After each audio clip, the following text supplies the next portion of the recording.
mulai gerak geset orang merenung deka mana awak deka Allah. Aya Allah di mana? Jadi diri orang gaya percikanana kok henteu timbul ye energi Gusti Allah lantaran aya ruh nabati naon makanan jeung minuman supaya orang bisa terbuka makanan jeung minumanana dieuweuhkeun di diri orang atuh moal hirup kehendakna. Nah mulai duduk simpul kuari di dia haji orang hayang ke Allah aya makanan ulah culat cileuk haji bamin mata geus teu culak cileuk sebab di imah kula geus seubeuh geus cenah momal culak cileuk jaga dahar geus caung geus roti geus.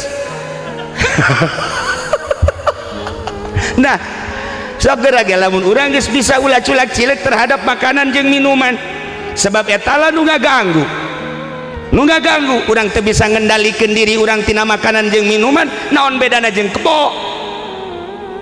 Urang kuari ningali kebo atawa kuda atawa sapi ketika ku urang ditungtun eta kebo set aya jukut nyana mendekna kitu bae yes ya urang disiap-siap terus datang ke sawah kadinya aya pare nu keur mejeuna.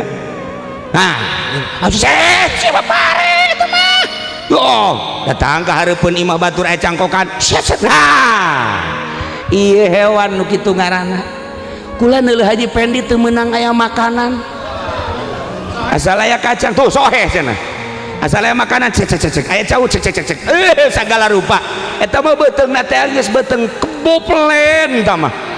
Nah lamun hayang nyaho ieu naluri kebo Haji Pendi teu meunang aya makanan jeung tah moal bisa Isra Mi'raj tah nu kos kitu moal bisa tah mah kecuali Mi'raj ka pamajikanna lihei tah mah